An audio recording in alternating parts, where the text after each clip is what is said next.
Holy Gospel according to Mark. Glory to you, O Lord.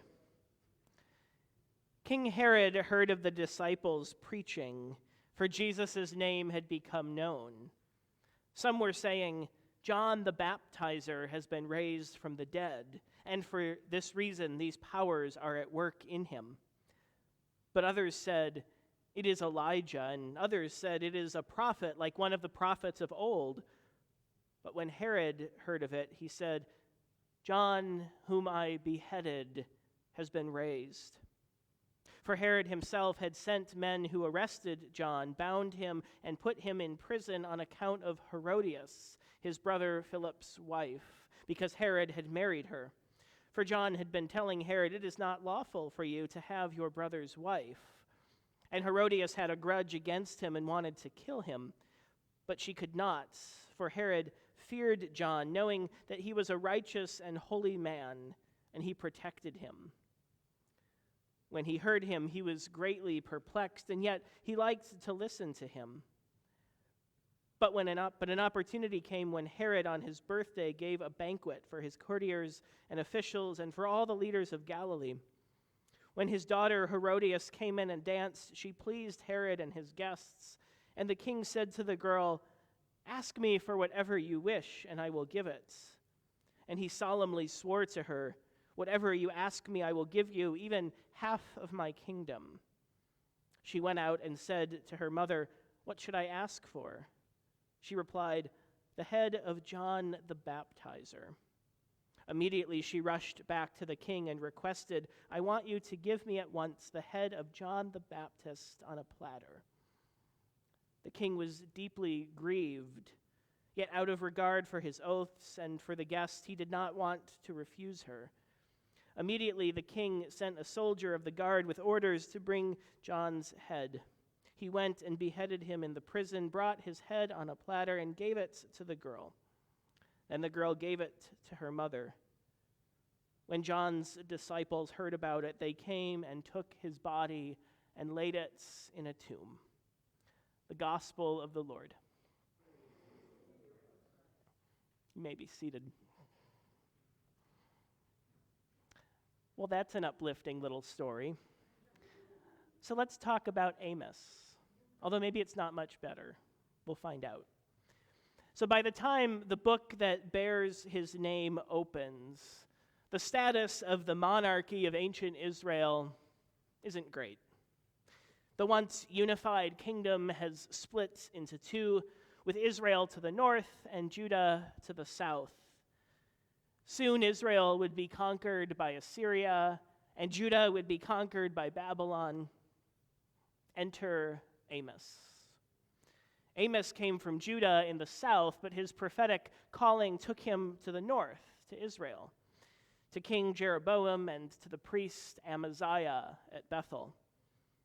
Earlier in the book, Amos's judgment against Israel is clear. Economic injustice and social inequality are the sins of Israel as Amos indicts them. Those who sell the righteous for silver and the needy for a pair of sandals, who trample the head of the poor into the dust of the earth and push the afflicted out of the way.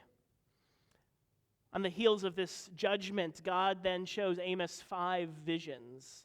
In the first, God prepares to send a plague of locusts, and in the second, a shower of fire. And in both of these, Amos is able to successfully intercede on behalf of the people, and God backs down. And then the plumb line.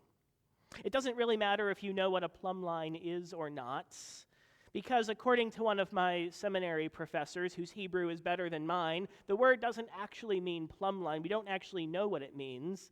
But one possible translation is tin, as in one of the metals that makes bronze, which in turn is used to make weapons. So this vision is God stockpiling weapons to declare war on Israel. Aren't you glad we jumped over to Amos? And then in the next vision, God shows Amos a basket of summer fruit. Now that sounds pleasant enough, doesn't it? Maybe even refreshing on a hot summer day. Except in Hebrew, again, it's a pun. And the word for summer fruit sounds a lot like the word for end. The destruction of Israel is inevitable. So let's talk about this encounter with Amaziah now, in light of all of this.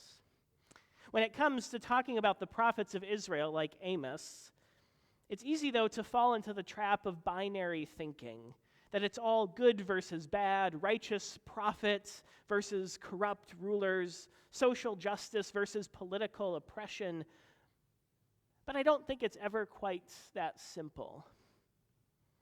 There's no reason to suspect that Amaziah was inherently devious or evil or corrupt. Maybe Amaziah actually found Amos's message intriguing. Maybe he listened and wondered with curiosity, perplexity, longing. But Amaziah doesn't have the luxury of the same kind of freedom that Amos does. After all, Amos is not your traditional prophets, like the professional prophets who advised kings and rulers, often telling them what they wanted to hear in the interest of job security. But Amos doesn't need any of that. He can tell it like it is. Amos is already a person of means. He doesn't need to be a prophet for the money. Amaziah, on the other hand, has a job to do. He has an institution to uphold and a sanctuary to care for. His livelihood quite literally depends on the status quo and keeping things the same as they always have been. And he lets the status quo and the concerns of institutional preservation overtake the concerns of God and the welfare of God's people.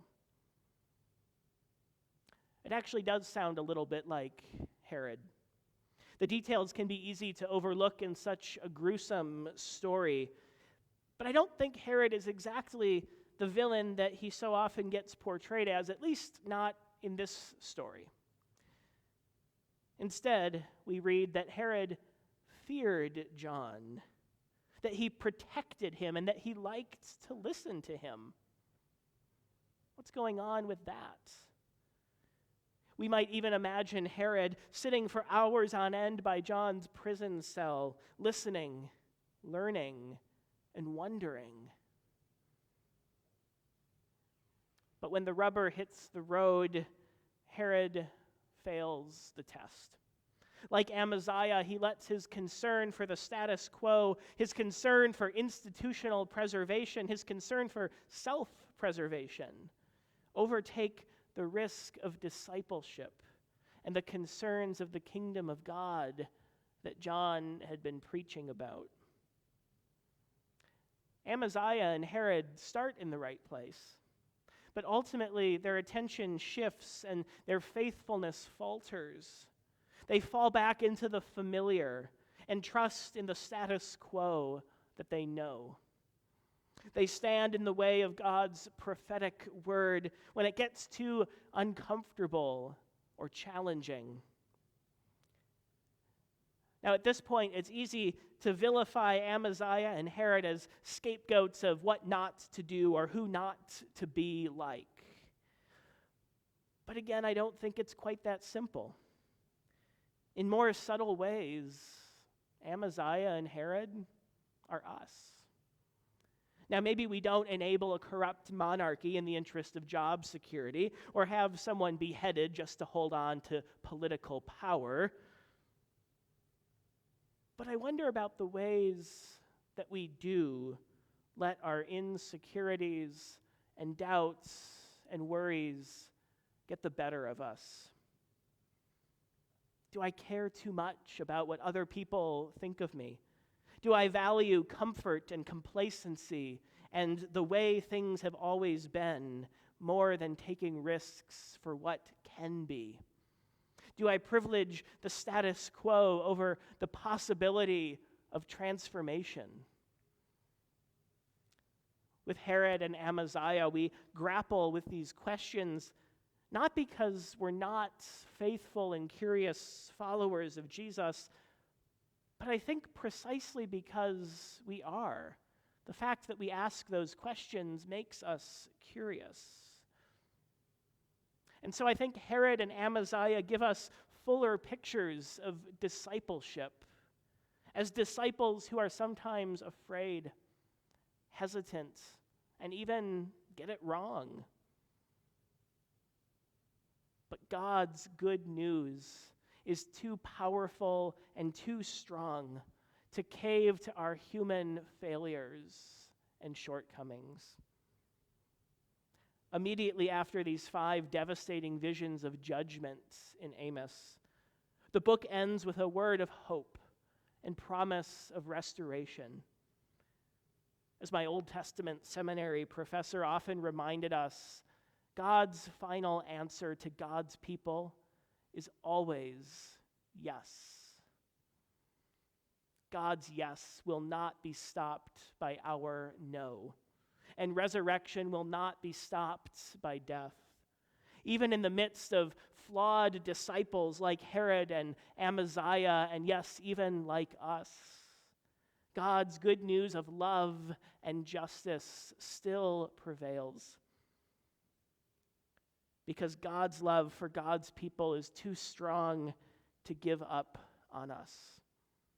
God's love will sustain us in our risk-taking for the sake of the gospel, in our journey from the way things have always been to the way things can be, from stale complacency and comfort to vibrant renewal and transformation. Listen, God is calling.